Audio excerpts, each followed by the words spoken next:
Thank you, Frank. Thanks for helping me catch my breath over here. Appreciate it. So for our first, did I miss anything?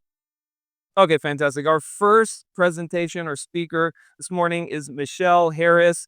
She is an educator, a coach, and the founder of Simple Blueprint. She'll share her mission of making an impact in AI literacy or to make AI literacy and introductional support accessible to all, drawing from her powerful story of resilience, reinvention, and purpose driven innovation. If you now give a hand for Miss Michelle. Thank you.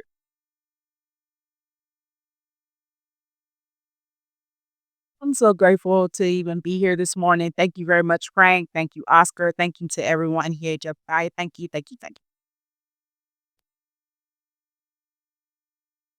you. So this is me as a little girl.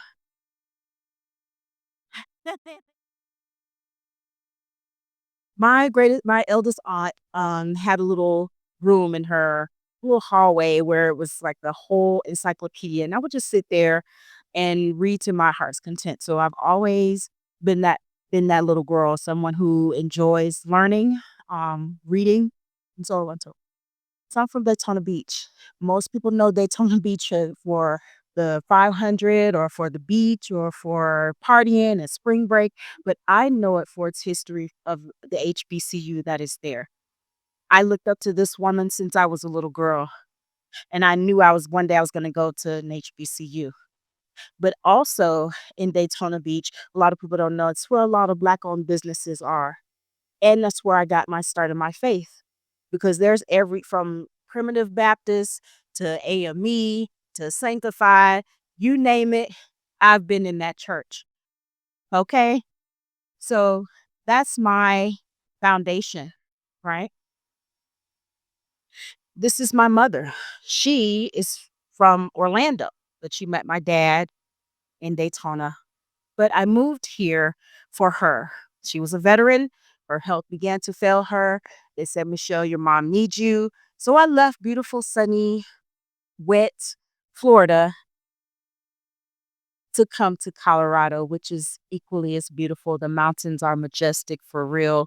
And I do enjoy the calm and the safety, quote unquote.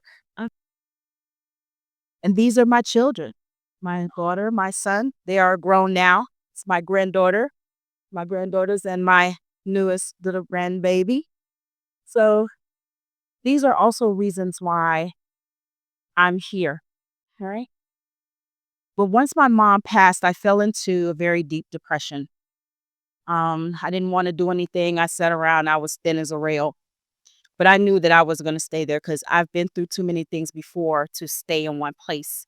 So I began to get up. I got out. I got a job at my Manitou Springs, which I love. And Manitou Springs is a very hilly place. I worked for parking enforcement, so that's a lot of walking. And I felt like, well, I'm supposed to be getting healthier, but I wasn't. I was actually dying, and I ended up in a coma for 10 days because I've been anemic for many years, but no matter how much supplements I was taking, it wasn't it wasn't working. And so I went into a coma for 10 days. When I came out of the coma, I was an invalid. I couldn't do anything. But just like so many other obstacles in my life, knew I had to push through. The fall before that, well, I won't even mention me now having graduated and started a business and have so many accolades to account for, right? But this, pushing through not being able to walk, I couldn't walk, I couldn't do anything for myself. And I do still have issues, but that did not stop me from learning, right? So while I'm waiting to go to school, I found out about AI. I had no idea what it was. ChatGPT, what is this? So what did I do as a little girl who sat and read an entire encyclopedia? I started researching. And once I found that not only could I do it, I became a certified prompt engineer, right? And I said, well, now my mission now is to create my own acronym, which is BLAQ.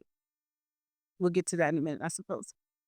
So once I did that, um, I said, now my mission is to tell others about this who, who don't know about it, or like me, black, there aren't very many black people in those higher echelons of tech.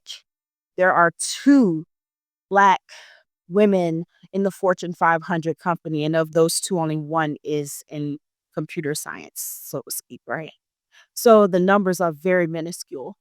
So if I hope to inspire someone, my granddaughters even, right, to make sure that they understand the next era that we're going into, then my job's already done.